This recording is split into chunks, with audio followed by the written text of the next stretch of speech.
Recording.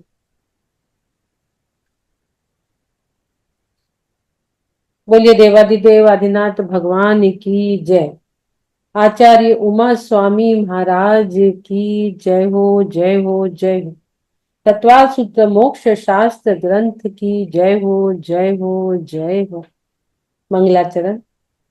मोक्ष मार्गस्य नेतारं भेत्तारं कर्म भूभुतां ज्ञातारं विश्वतत्त्वानां वन्दे तद्गुणलब्धये, वन्दे तद्गुणलब्धये। बोलिए द्वादशांग जिनवानी माता की जय। पंच परमेष्टि भगवान की जय। समस्त साधु संघ की जय। समस्त आरिका माताओं के चरणों में वन्नामी वन्नामी वन्नामी।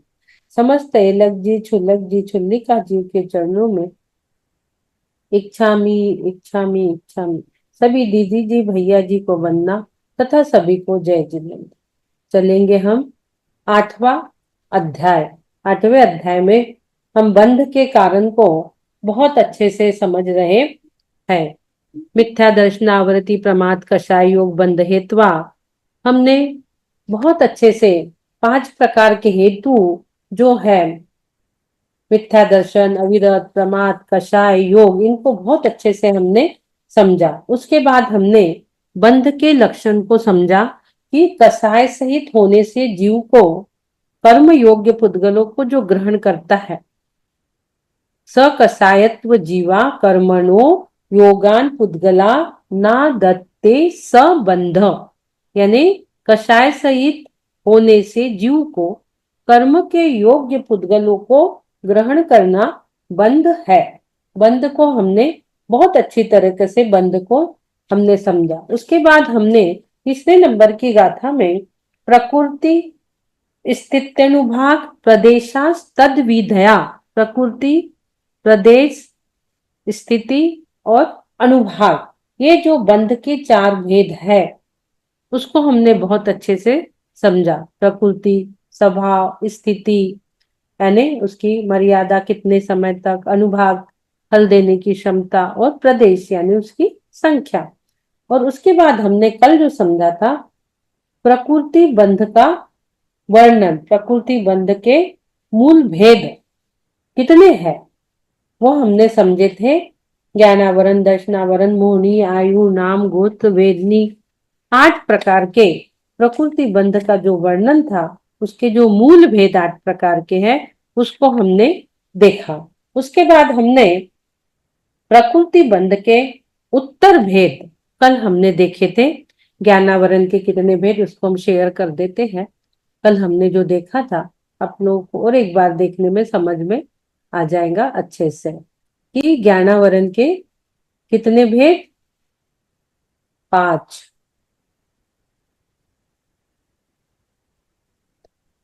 कल हमने देखा था।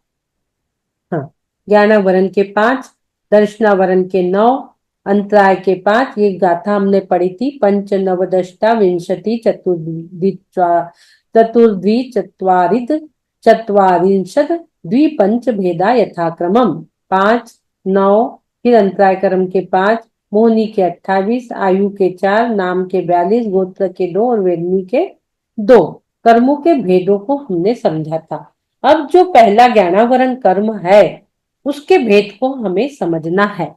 अब इसका जो क्रम यहाँ दिया है, ज्ञानावरण, दर्शनावरण, अंतराय, मोहनी, आयु, नाम, गोत्र और वेदनी, ये जो क्रम दिया है ये बहुत अच्छा दिया है। क्योंकि ज्ञानावरण होगा, दर्शनावरण होगा, ज्ञान से हम चीजें को जानेंगे। जब जानेंगे तो फिर उसमें वेदनी को लेंगे तो वेदनी सुख दुख बताता है। फिर जब सुख दुख होता है, मोह होता है, उसके बाद शरीर की बात आ जाती। 4 बात तो आत्मा से जुड़ी हुई है।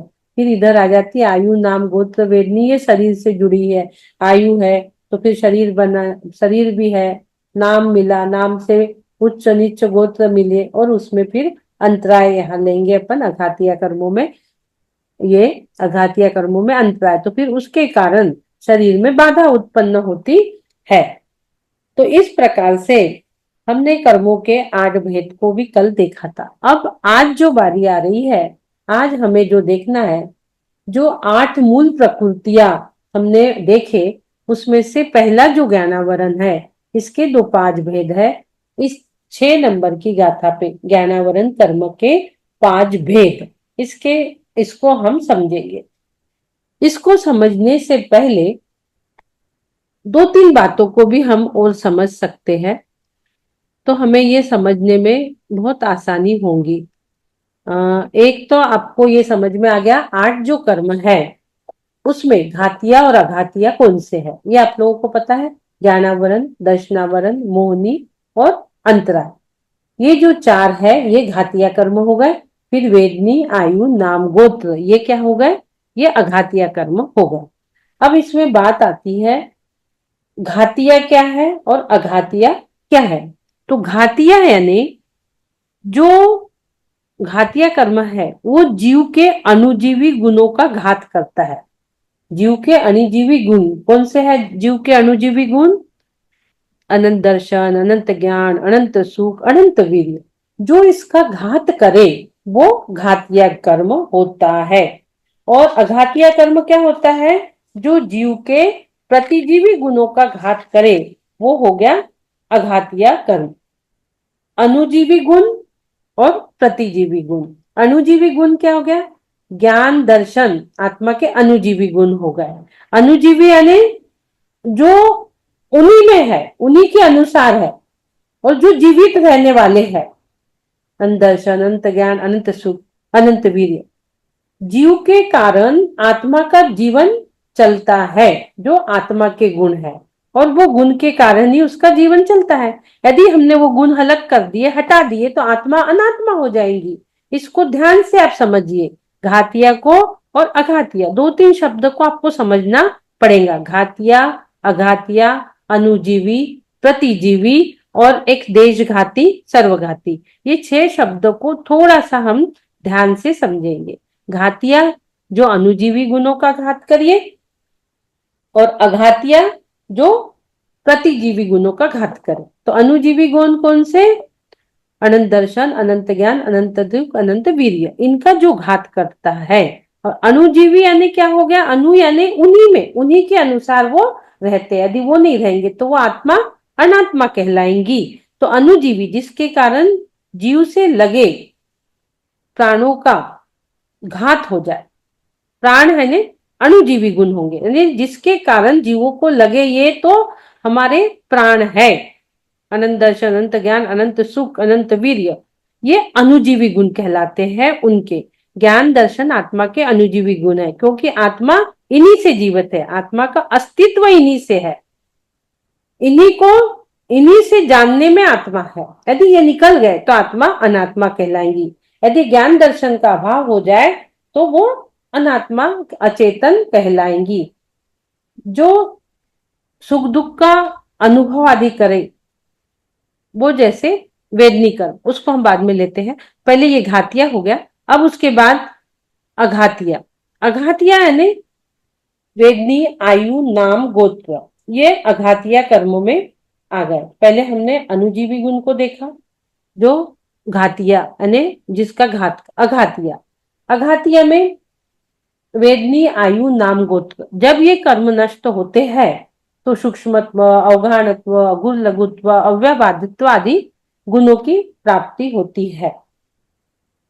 ये जीव जो है अघातिया, जो प्रतिजीवी गुण, जो कर्म के जीव के गुणों का घात करे, वो प्रतिजीवी, जो कर्म जीव के गुणों का घात करे, सो प्रतिजीवी गुण। प्रतिजीवी गुण यानी जो जीव के साथ है। ये जो 4 कर्म नष्ट होते और 4 गुण प्रकट होते हैं, सूक्ष्मत्व, अव्यभागत्व, अगुण लघुत्व, ये जो गुण प्रकट होते हैं ये है, ये जीव के साथ तो है, लेकिन जीव के किसी ऐसे गुण का घात नहीं करता कि जिसके कारण जीव का जीवन बाधित हो। जैसे आत्मा के जो गुण है उस पर ऐसे किसी का ये घात, उस टाइप से किसी का घात ये नहीं करता। ये है, ये गुण है, लेकिन ऐसा नहीं कि इसके बिना हमारा काम चलेगा नहीं, आत्मा का काम। ये प्रतिजीवी गुण जिनके बिना हमारा जीवन चल सकता है, ये है गुण, पर वो जो आत्मा के विशेष गुण है उस पे इससे कोई फर्क नहीं पड़ता है। सूक्ष्मत्व, अवगाहनत्व, अव्यवहारत्व, अगुण लघुत्व, ये आत्मा के गुण चैतन्य गुण को कोई घात रूप नहीं करते, घात रूप उसमें कोई काम ऐसा नहीं करते। आत्मा के जो स्वाभाविक गुण है उनमें कोई अंतर इसके रहने नहीं करने से नहीं पड़ता, इसलिए इसको प्रतिजीवी गुण कहा गया है। चलिए आगे हम चल रहे हैं। दो चीज और हम देखते हैं इसमें, देशघाती और सर्वघाती। जो घातिया कर्म हमने देखे, तो घातिया कर्म की ये दो प्रकृति होती, एक देशघाती होती है और एक सर्वघाती होती है। सर्वघाती यानी जो गुण को पूर्ण तरह घात कर दे, और देशघाती यानी जो एक देश भी घात करे और सर्वदेश भी घात करे। घातिया कर्म यानी जो जीव के अनुजीवी गुण ज्ञान, दर्शन, सुख, वीर्य को प्रकट ही नहीं होने देता, और उसकी दो प्रकृति है, सर्वघाती और देशघाती। इसको अपन ध्यान में रखेंगे। सर्वघाती जो गुण का पूर्ण तरह घात कर देता है, देशघाती यानी जो एक देश, हमने बहुत अच्छे से पहले व्रतों में एक देश को समझा है, एक देश शब्द को अच्छे से समझा है, तो एक देश घात करे वह सर्वघाती होगा। जो एक देश भी घात करे और सर्वघाती भी घात करे वो देशघाती हो गया। दो चार शब्दों को हमने बता दिया आपको, घातिया, अघातिया, अणुजीवी, प्रतिजीवी और देशघाती और सर्वघाती। क्योंकि आगे जब जो आएगा उसमें ये सारी चीजें आएंगी तो हमें वो पता रहना चाहिए ये शब्द, इसलिए इसको लिए। अब हम आगे चल रहे हैं कर्मों के भेद में, 5 भेद जो ज्ञानावरण के है उसमें हम चलेंगे, आगे सूत्र पढ़ेंगे।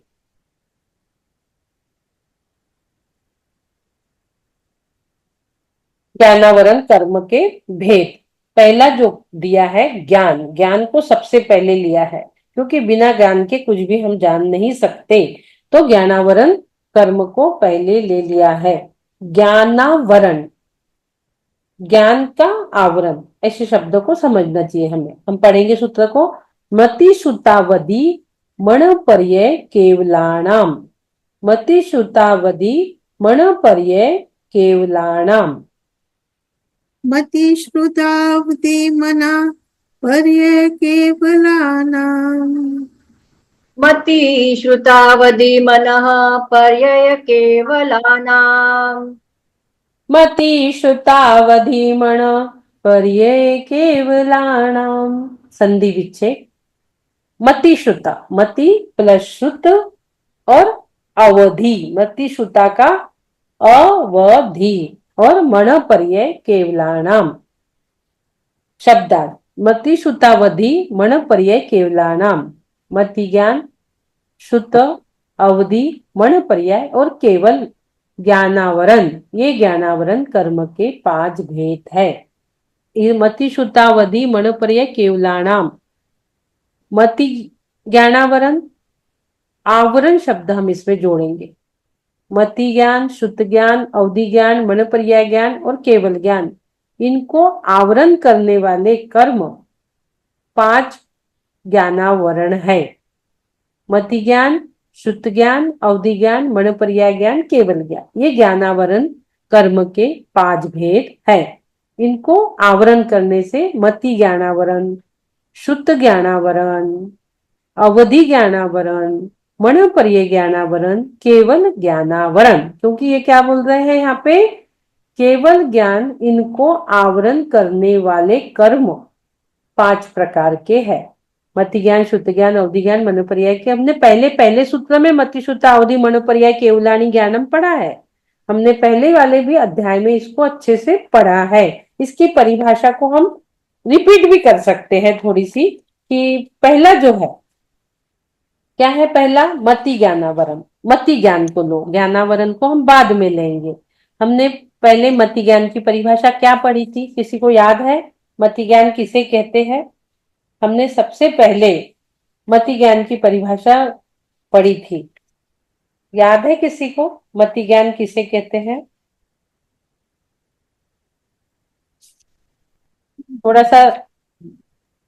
थोड़ा सा लगाइए, पीछे जाइए, पहले वाले अध्याय में थोड़ा सा जाइए। मति ज्ञान यानी इंद्रिय और मन की सहायता से जो ज्ञान होता है उस ज्ञान को मति ज्ञान कहते हैं। जो इंद्रिय और मन की सहायता से होता है वो से मति ज्ञान कहते हैं। और आगे की अब हम जब देखते हैं कि मति ज्ञानावरण, अब इसके ऊपर जो मति ज्ञान को प्रकट होने ना दे, उस ज्ञान को जो ढाक दे, उसके ऊपर आवरण ढक्कन लगा दे, वो मति ज्ञानावरण हो गया। दूसरा हमने पढ़ा था शुद्ध ज्ञान। शुद्ध ज्ञान की परिभाषा हमने पढ़ी थी पहले ही अध्याय में। पहले जानी हुई वस्तु के स्मरण को स्मृति कहते हैं। जो हमने मति ज्ञान के माध्यम से जानी, पहले हमने जो मति ज्ञान के माध्यम से जानी उसको विशेष रूप से जानना, वो हो गया शुद्ध ज्ञाना। वो क्या हो गया? शुद्ध ज्ञान हो गया। और अब उस शुद्ध ज्ञान को जो प्रकट ना होने दे, उस पे आवरण डाले, वो शुद्ध ज्ञानावरण हो गया। इसमें आप कंफ्यूज मत होना। मति ज्ञान, मति ज्ञानावरण, शुद्ध ज्ञान, शुद्ध ज्ञानावरण, इनमें कंफ्यूज नहीं होना। जो इंद्रिय और मन की सहायता से जाना जाता है वो मति ज्ञान, और उसको जो प्रकट नहीं होने दे वो मति ज्ञानावरण, और जो पहले जानी हुई वस्तु है उसको पुनः याद दिलाए वो शुद्ध ज्ञान, और उसको जो प्रकट ना होने दे वो शुद्ध ज्ञानावरण। इतना हमें समझ में आ रहा होगा। मति ज्ञान ढके हुए यानी आवृत करे हुए, निगोज से लेकर सभी को रहता है। इंद्रिय और मन की सहायता से जो ज्ञान होता है उसे मति ज्ञान कहते हैं, और जो मति ज्ञान को ढाकता है उसे मति ज्ञानावरण कहते हैं। जो शुद्ध ज्ञान को आवृत करे उसे शुद्ध ज्ञानावरण कहते हैं। मति ज्ञान से जाने हुए पदार्थ को पुनः विशेष जानना वो शुद्ध ज्ञान, और उसके प्रकट नहीं होने देना, उसका ज्ञान नहीं होने देना, उसको ढाकना शुद्ध ज्ञानावरण। दोनों ज्ञान हमारे पास रहते हैं, इसलिए इसको हमें थोड़ा अच्छे से समझना है। अब आगे हम चलते हैं अवधि। अवधि ज्ञानावरण की परिभाषा भी हमने क्या पढ़ी थी कि द्रव्य क्षेत्र काल भाव की मर्यादा से जो ज्ञान होता है वो अवधि ज्ञान, हमने उसकी परिभाषा पढ़ी थी। अब उसको जो ढाकता है, उस पे जो आवरण करता है, वो अवधि ज्ञान को जो प्रकट होने नहीं देता, अवधि ज्ञान को जो प्रकट होने नहीं देता उसे कहते हैं अवधि ज्ञानावरण। द्रव्य क्षेत्र काल भाव की मर्यादा लिए रूपी पदार्थ को इंद्रादिक की सहायता के बिना जो ज्ञान होता है वो अवधि ज्ञान। पहले हमने मति ज्ञान में मन और इंद्रिय की सहायता जानी। अवधि ज्ञान में क्या हो रहा है? द्रव्य क्षेत्र काल भाव की मर्यादा लिए रूपी पदार्थ को इंद्रिय की सहायता के बिना, इंद्रियों की सहायता के बिना जो ज्ञान होता है वो अवधि ज्ञान हो गया। इंद्रियों के सहायता के बिना जो ज्ञान होता है ये तीर्थंकरों को जन्मता अवधि ज्ञान होता है। अब वो जो अवधि ज्ञान है उस अवधि ज्ञान को प्रकट नहीं होने देना, उसके ऊपर आवरण डालना, ये क्या हो गया? अवधि ज्ञानावरण हो गया। अब उसके आगे चलेंगे मण पर्याय ज्ञान, यानी द्रव्य क्षेत्र काल भाव की मर्यादा लिए। मण पर्याय यानी मन और पर्याय, दूसरे के मन के रूपी पदार्थ को जानना, उसे मर्यादा पर्याय ज्ञान कहते हैं।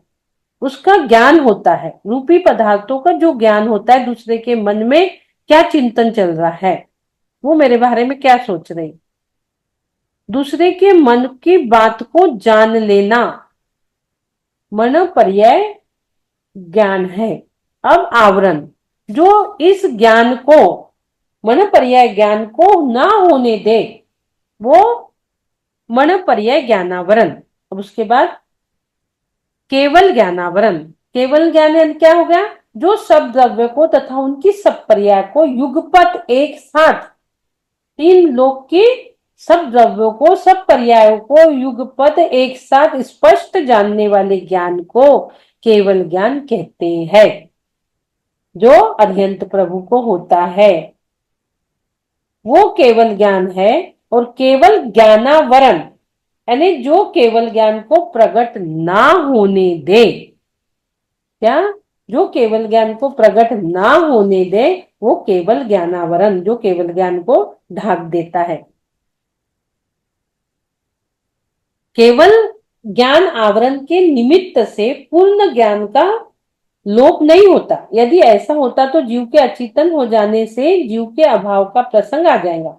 केवल ज्ञानावरण तथा केवल दर्शनावरण से ज्ञान दर्शन की अच्छी तरह से आवरण हो जाने पर भी ज्ञान दर्शन की मंद मंद आभा बराबर प्रकट होती रहती है, नहीं तो जीव जड़ हो जाएगा।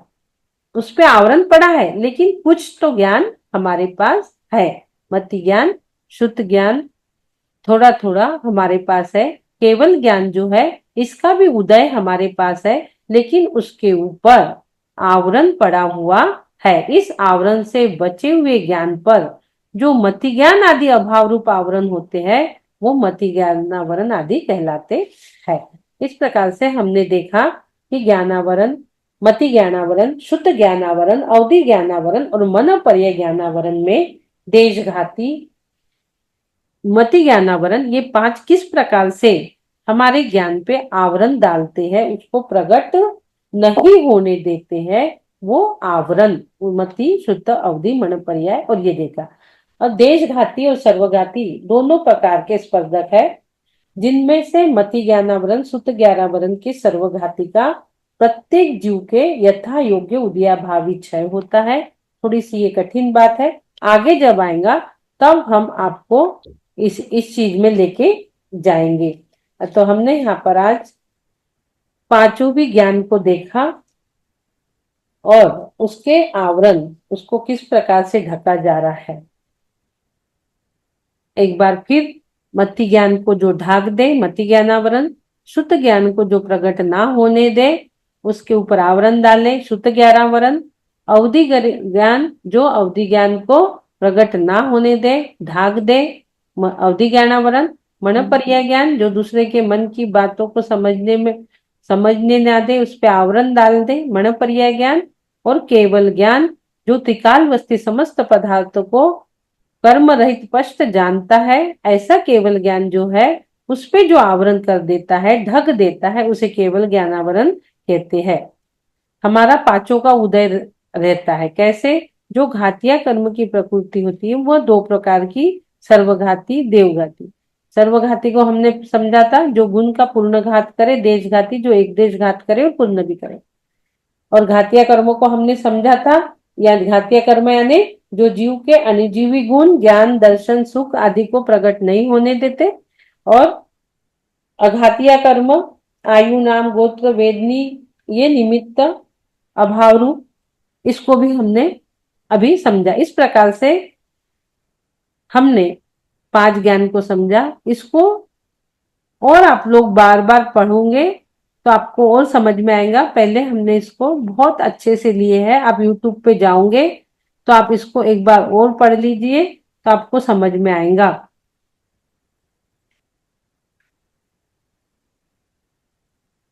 आगे अब हम चल रहे दर्शनावरण कर्म के भेद की ओर। दीदी मेरे पास जो लिखा हुआ है इसमें लिखा है कहीं कहीं विपाक की दृष्टि से इसके 10 भेद भी बताए। जैसे अभी आपने 5 भेद बताए ना, इसमें लिखा है 10 भेद भी बताए गए हैं। क्या क्या? एकदम सिंपल है। सुनने की शक्ति का अभाव, सुनने से प्राप्त होने वाले ज्ञान की अनुपलब्धि, दृष्टि शक्ति का अभाव, दृश्य ज्ञान की अनुपलब्धि, गंध ग्रहण की शक्ति का अभाव, गंध संबंधी ज्ञान की अनुपलब्धि, और स्वाद ग्रहण की शक्ति का अभाव, स्वाद संबंधी ज्ञान की अनुपलब्धि, स्पर्श क्षमता का अभाव और स्पर्श संबंधी ज्ञान की हाँ ठीक है ना, ये लिए उसका 10 अभाव है ना। विपाक की दृष्टि से पहले ऐसे लिखा है कि 5 हैं, जैसे आपने बताया ये मति ज्ञानेश श्रुतावधि ये वाले। और हम्म। फिर उसके बाद लिखा है कि 10 भी बताए गए हैं कहीं कहीं। तो दोनों ही चीजें हैं क्या? हाँ, स्पर्शन रचना घ्राण इंद्रिय चक्षु ये आ गई ना उसमें, पांच जो है वही आ गया ना उसमें। हाँ हाँ। ये भी उसको ले लिए उनने, थोड़ा विशेष रूप से ले लिए उसको। अच्छा। हाँ, तो उसको अभी वो जो घात करेंगे ना, वो धीरे धीरे सभी चीज जाएंगी ना। उद्गल के ये 20 गुण है, स्पर्शन रचना घ्राण चक्षु, ये भी तो घात करेंगे ना। हम्म। जब तक इसका घात नहीं होगा तो अरहत सिद्ध कैसे बनेंगे। तो उसको भी थोड़ा सा उनने उसमें बता दिया, स्पर्शन को, रचना को, घ्राण को, इंद्री सब, उसका भी घात होगा। ठीक है। अब आगे, ठीक है। जी दीदी। दर्शनावरण कर्म के भेद। चक्षुरवधि केवलानां निद्रा निद्रा निद्रा प्रचला प्रचला प्रचलास्तान् गृध्यश्च। चक्षुरवधि केवलानां निद्रा निद्रा निद्रा प्रचला प्रचला प्रचला स्तान् गृध्यश्च। चक्षुरवधि केवलानां निद्रा निद्रा निद्रा प्रचला प्रचला प्रचलास्त्यागान् कृत्येश्च। चक्षुरवधि केवलानां निद्रा निद्रा निद्रा प्रचला प्रचला प्रचलास्त्यानग्रद्धयश्च। चक्षुरवधि केवलानां निन्द्रा निन्द्रा निन्द्रा प्रचला प्रचला प्रचलास्त्यानघृत्यश्च। चलिए, अब संधि विच्छेद किसी को और पढ़ना है? रानी जी का है। रानी जी रानी रानी जी। करो। चक्षुर्वधि केवलानां निद्रा निद्रा निद्रा प्रचला प्रचला प्रचलास्त्यान् गृध्यश्च। देखो, ये पढ़ते समय 3 निद्रा है, यहाँ 3 शब्द है ना, यहाँ पे डैश है। एक निद्रा को सिंगल बोलो निद्रा, और दूसरे 2 जो है उसको एक साथ बोलो निद्रा निद्रा। फिर प्रचला को सिंगल बोलो, डैश है यहाँ पर। फिर प्रचला 2 जो है उनको एक साथ बोलो, प्रचला प्रचला। निद्रा निद्रा निद्रा प्रचला प्रचला प्रचला स्तान् गृध्यश्च। ठीक है। संधि विच्छेद। चक्षु प्लस अचक्षु प्लस अवधि प्लस केवलानां प्लस निद्रा प्लस निद्रा निद्रा प्रचला प्लस प्रचला प्रचला प्लस ज्ञानगृध्याश्च प्लस च। चक्षुर्चक्षु वधि केवलानां, चक्षुरचक्षु वधि केवलानां यानी चक्षु दर्शनावरण, अचक्षु दर्शनावरण, अवधि दर्शनावरण, केवल दर्शनावरण, और निद्रा निद्रा निद्रा प्रचला प्रचला प्रचला स्नान गृध्याच। निद्रा निद्रा निद्रा प्रचला प्रचला प्रचला स्नान गृध्याच। दर्शनावरण कर्म के कितने भेद हमने देखे थे अभी चार्ट में? 9 भेद हमने देखे थे। कौन से हो गए? चक्षु दर्शन, अचक्षु दर्शन, अवधि दर्शन, केवल दर्शन, और ये 4 हो गए। और 5 कौन से हो गए? निद्रा निद्रा निद्रा प्रचला प्रचला प्रचला स्नान गृध्यश्च। इस प्रकार से 4 और 5 9 ये दर्शनावरण के भेद हो गए। दर्शनावरण के आवरण 4 और निद्राएं 5। 4 प्रकार के आवरण है ये, अभी हमने देखे थे, और 5 प्रकार की निद्रा है। ये कैसे है हम इसको देखेंगे। पहले आया चक्षु अचक्षु। अब चक्षु दर्शनावरण, अब ये सब आवरण है तो इसको हम समझेंगे चक्षु दर्शनावरण। चक्षु इंद्रिय के निमित्त से जो ज्ञान होता है उससे पहले होने वाले सामान्य प्रतिभास को चक्षु दर्शन कहते हैं। उसे जो प्रकट न होने दे उसे चक्षु दर्शनावरण। अब चक्षु दर्शन को पहले समझो कि चक्षु दर्शनावरण चक्षु इंद्री के निमित्त से, नेत्रों के निमित्त से हमें, चक्षु यानी नेत्र, तो नेत्र के निमित्त से हमें जो ज्ञान होता है, नेत्र के निमित्त से जो ज्ञान होता है वह चक्षु दर्शन, उससे चक्षु इंद्रिय के निमित्त से जो ज्ञान हुआ उसके पहले होने वाले सामान्य प्रतिभास को, आंखों से नेत्रों से देखने के पहले सामान्य प्रतिभास को चक्षु दर्शन कैसे है, उसे जो प्रकट ना होने दे उसे चक्षु दर्शनावरण, चक्षु दर्शन, चक्षु दर्शनावरण। इंद्रिय ज्ञान से पहले जो भी आपके लिए होगा, इंद्रिय ज्ञान से पहले जो भी आपके लिए होगा वो दर्शन होगा। और दर्शन यानी सामान्य अवलोकन, दर्शन यानी सामान्य योग। आगे अचक्षु दर्शन, अचक्षु दर्शन यानी नेत्र के सिवा, नेत्र के सिवाय बाकी इंद्रियों और मन के निमित्त से होने वाले ज्ञान से पहले जो सामान्य प्रतिभास है वह चक्षु दर्शन है। अचक्षु दर्शन कौन सा हो गया? नेत्र नहीं, नेत्र के सिवाय जो बाकी इंद्रिय है हमारी, स्पर्शन, घ्राण, जो बाकी इंद्रिय है, मन, मन के निमित्त से होने वाले ज्ञान से पहले जो सामान्य प्रतिभास होता है। आपने मन में सोच भी लिया तो भी आपको कोई भी चीज सोची तो उसका जो सामान्य प्रतिभास, कोई भी ज्ञान आप कर रहे हो, यदि वह चक्षु इंद्रिय नहीं है तो अन्य इंद्रिय जो हो गई हमारी कर्ण इंद्रिय आदि, स्पर्शन, रसना आदि जो इंद्रिया है, उन इंद्रिय ज्ञान है उससे पहले भी एक दर्शन होगा जिसका नाम कहलाएगा अचक्षु दर्शन।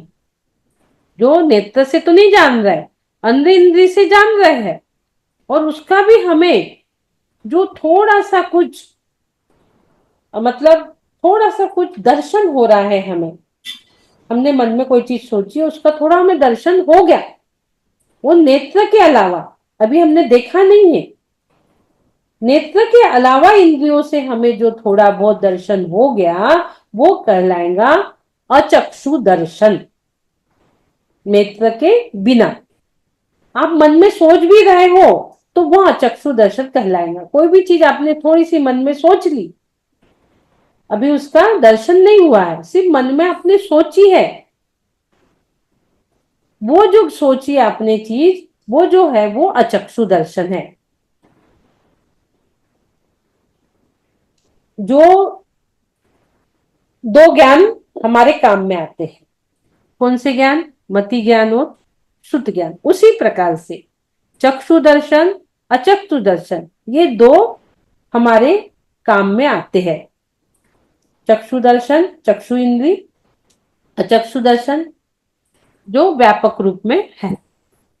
इस प्रकार से हमने दो चीज को अभी समझने का प्रयास किया, एक चक्षु दर्शनावरण, दूसरा अचक्षु दर्शनावरण। अब अचक्षु दर्शनावरण कैसे हुआ कि जो चीज नेत्र के सिवा बाकी इंद्रियों से हमने जानी, अब उस चीज को अचक्षु दर्शन प्रकट न होने दे, वो अचक्षु दर्शनावरण हो गया। जो अचक्षु दर्शन हमने देखा, जाना, उसको वो प्रकट ना होने दे, अचक्षु दर्शन को प्रकट ना होने दे, वो अचक्षु दर्शनावरण, नेत्रों के सिवा वाला। अब आगे आता है अवधि दर्शनावरण। अवधि ज्ञान से पहले होने वाले सामान्य प्रतिभास को अवधि दर्शन कहते हैं, और जो अवधि दर्शन का आवरण करे उसे अवधि दर्शनावरण कहते हैं। अवधि ज्ञान से होने वाले सामान्य प्रतिभास को अवधि दर्शन कहते हैं, और जो अवधि दर्शन का आवरण करे उसे अवधि दर्शनावरण कहते हैं। उसके बाद केवल दर्शनावरण, केवल ज्ञान के साथ होने वाले सामान्य प्रतिभास को केवल दर्शनावरण कहते हैं, और जो केवल दर्शन को प्रकट ना होने दे उसे केवल दर्शनावरण कहते हैं। हमने सबकी परिभाषाएं हमने सबकी अभी देखी थी, उसका आवरण देखा था, और उसके बाद सामान्य अवलोकन जो है दर्शनावरण, उसको भेद को हम यहाँ देख रहे हैं। 4 हमने ये देख लिए। अब 5वां जो आता है, 5 में आता है निद्रा। निद्रा, निद्रा यानी क्या हो गया? थकावट को दूर करने के लिए भ्रमण करते हुए रुकना, बैठना, गिरना, यानी सो जाना। जैसे हम खूब खेल कूद किया है, उस थकान को हमें दूर करना है, सोना है, तो वो निद्रा दर्शनावरण हो गया। थकान दूर करने के लिए सोना, निद्रा दर्शनावरण हो गया।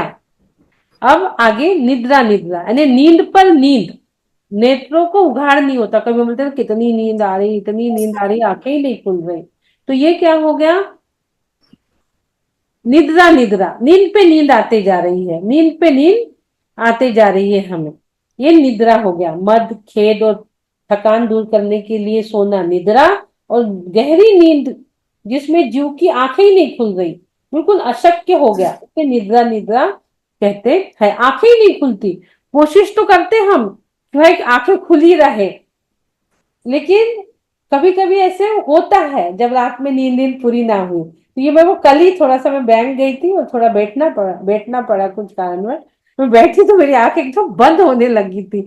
जैन साहब धक्का दे रहे थे, अरे तो मतलब वो कभी कभी ऐसे हो जाता है कि निद्रा पे निद्रा आती है, यानी नेत्रों का उघाड़ नहीं होता है, गहरी नींद का हो जाना। उसके बाद प्रचला, जिस कर्म के उदय से प्राणी कुछ जागता है, कुछ सोता है, उसे प्रचला कहते हैं। थोड़ा सा जाग रहा है, फिर थोड़ा सा उठ रहा है, शोक श्रम मत से उत्पन्न नेत्र कुछ उगड़े होते हैं और कुछ सोना होता है, ऊँघना। जैसे हम कभी कभी सोफा में बैठे, चेयर में बैठे बैठे कहीं भी, थोड़ा गाड़ी में, ट्रेन में ऊँघते हैं, थोड़ा जागते भी है और थोड़ा सा सोते भी है।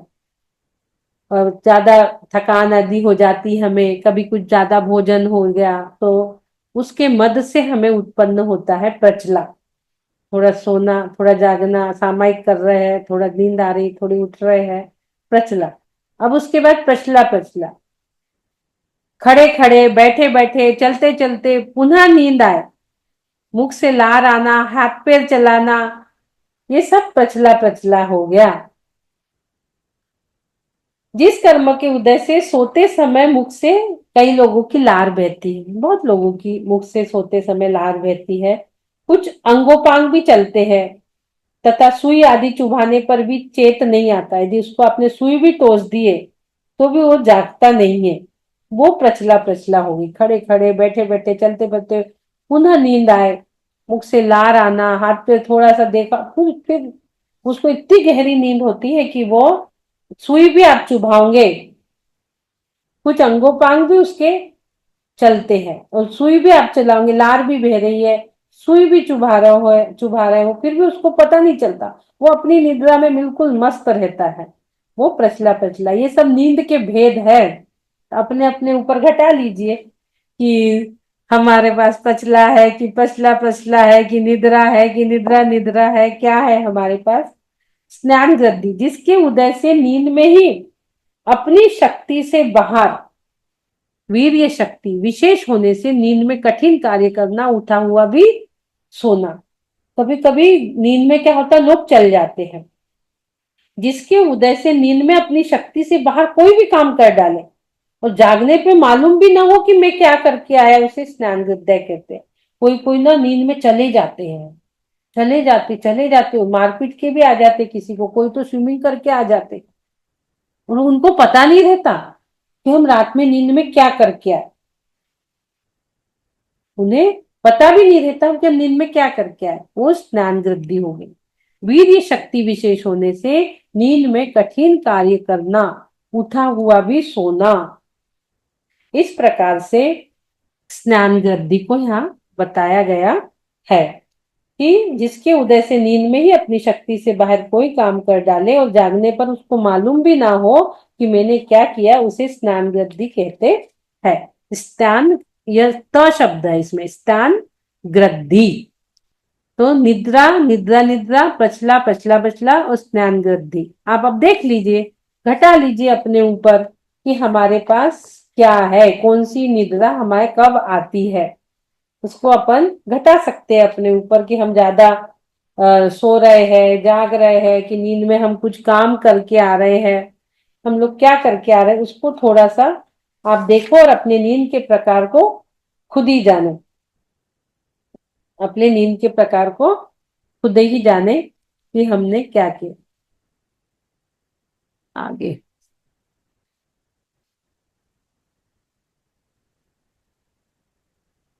देखो, दर्शन के तो 4 भेद पहले बताए, ये 4 आवरण, 4 भेद, और फिर ये 5 बताए।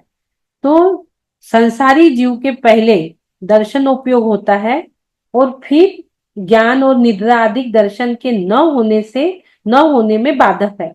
इन पांचों को भी दर्शनावरण में गिन लिया है, पहले 4 बनाए, इनमें से 5 निद्रा और केवल दर्शनावरण तो मात्र सर्वघाती वाली प्रकृति है, इसलिए पांचों निद्राओं के उदय में दर्शन गुण काम नहीं करता, लब्धि रूप रहता है।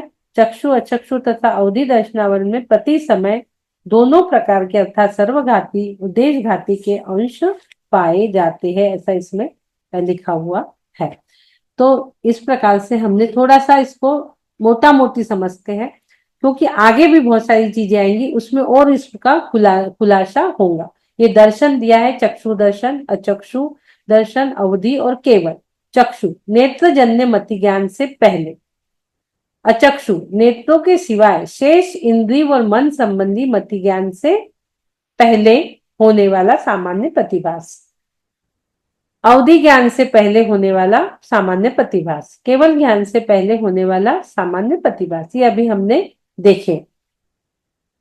यहाँ 4 दर्शन बताए हैं, इनको आवरण करने वाले 4 दर्शावरण कर्म जानना। चक्षु दर्शनावरण, अचक्षु दर्शनावरण, अवधि दर्शनावरण, केवल दर्शनावरण, अभी हमने सारी चीजें देखे। ज्ञान और दर्शन, अल्पज्ञ, मति, शुद्ध ज्ञानी, सर्वज्ञ, केवली। पहले दर्शन फिर ज्ञान, क्रमशः ये छायोपशमिक और फिर छायिक होता है। दर्शन और ज्ञान के साथ युगपत, जो एक साथ हम जानते हैं, छायिक ज्ञान जो कभी क्षय को प्राप्त होने वाला नहीं है, ऐसा ज्ञान, और छायोपशमिक ज्ञान। ये शब्दों को हम आगे आएंगे जब उसको और अच्छे से हम समझेंगे।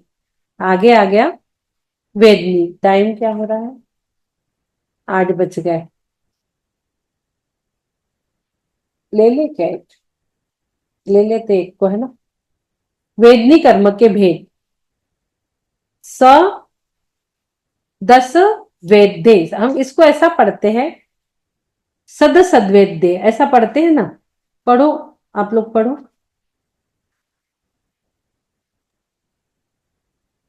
जी हम्म, तो मल्लता जी पढ़ रहे।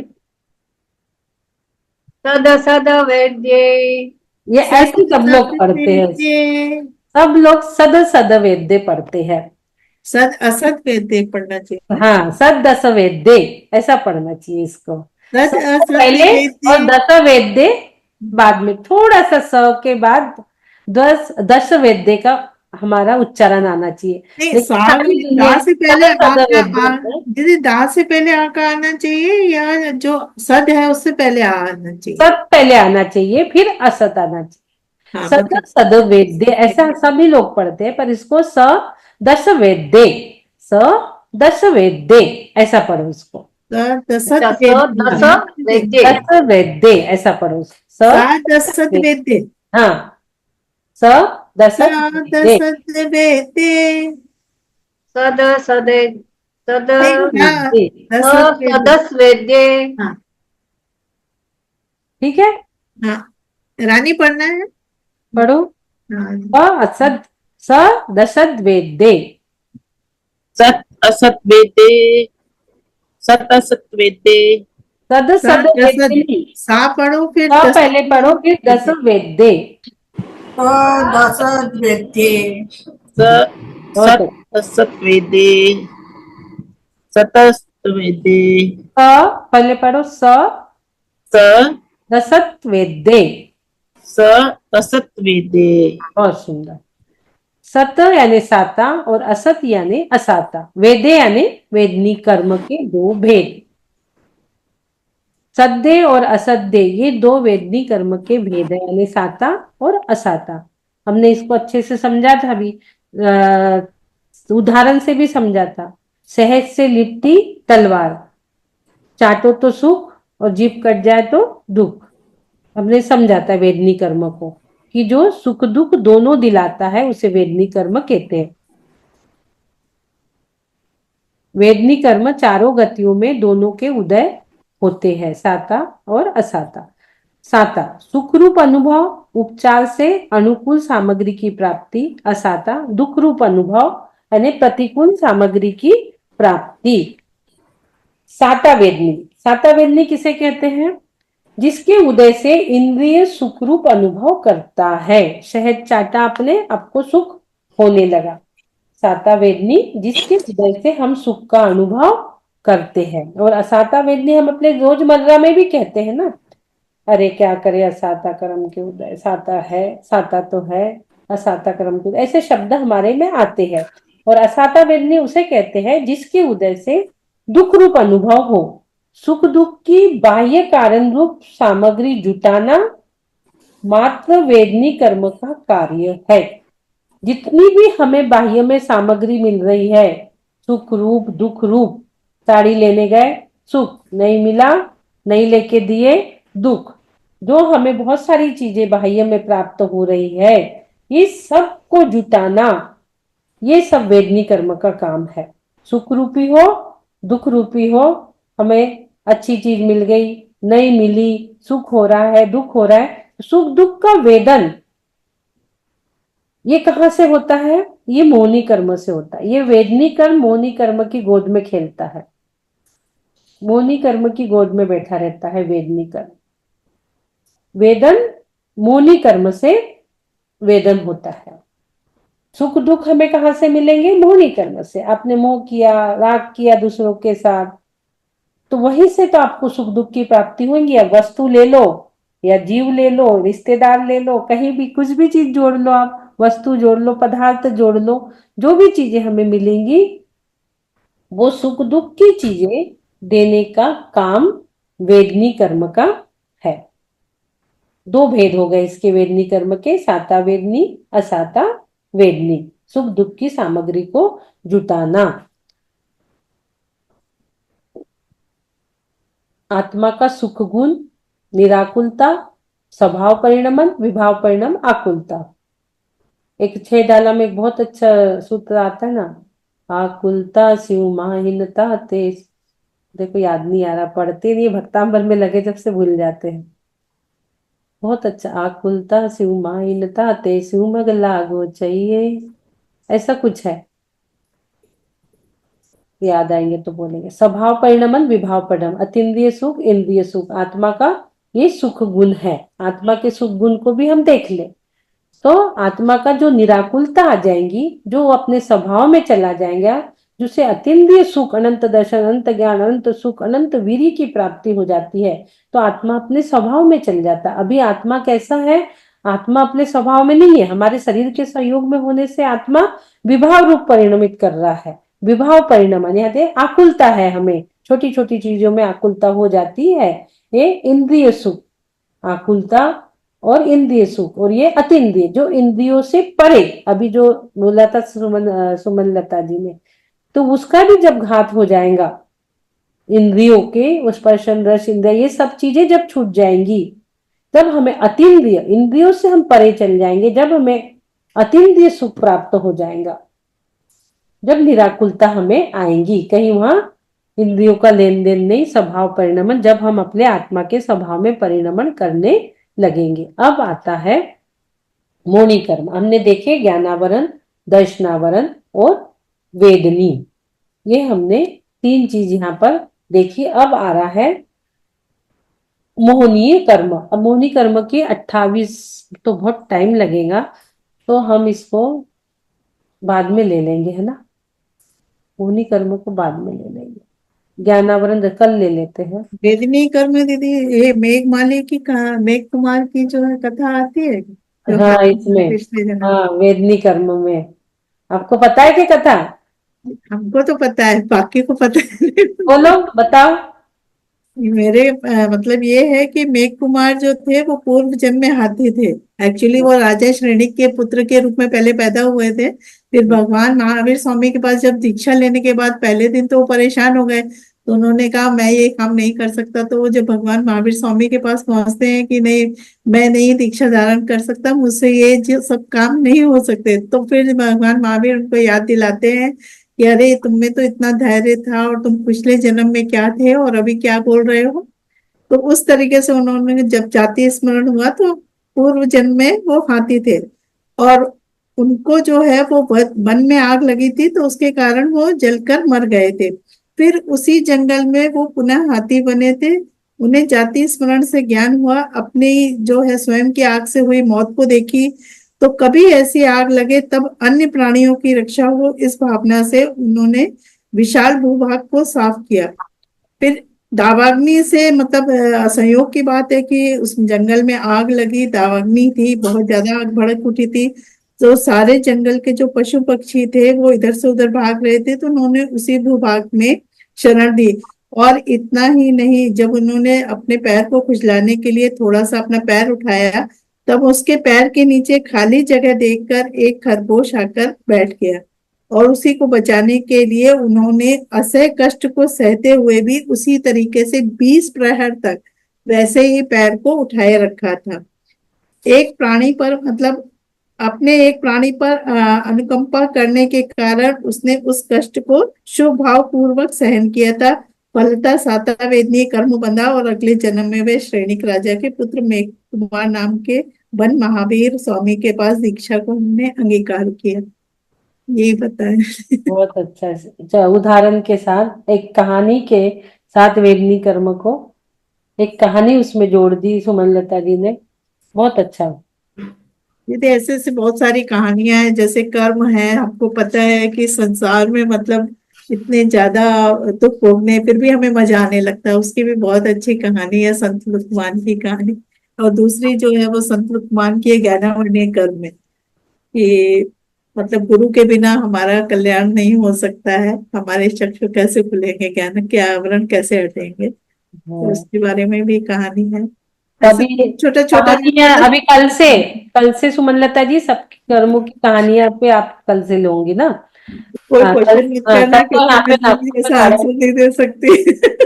हाँ हमने कहा मैंने उसको सिंप्लीफाई मतलब इसलिए बनाया था ना दीदी, कि जो हमारे गर्भ संस्कार में जो बच्चियां आती हैं हाँ उनको जल्दी समझ आए। जितने ज्यादा हम वैसे शब्दों का यूज करते हैं ना, फिर समझ नहीं आता, तो इसलिए सिंप्लीफाई करके ही मैंने करा है कि हाँ। बिल्कुल सरल शब्दों में कि समझ में आ जाए।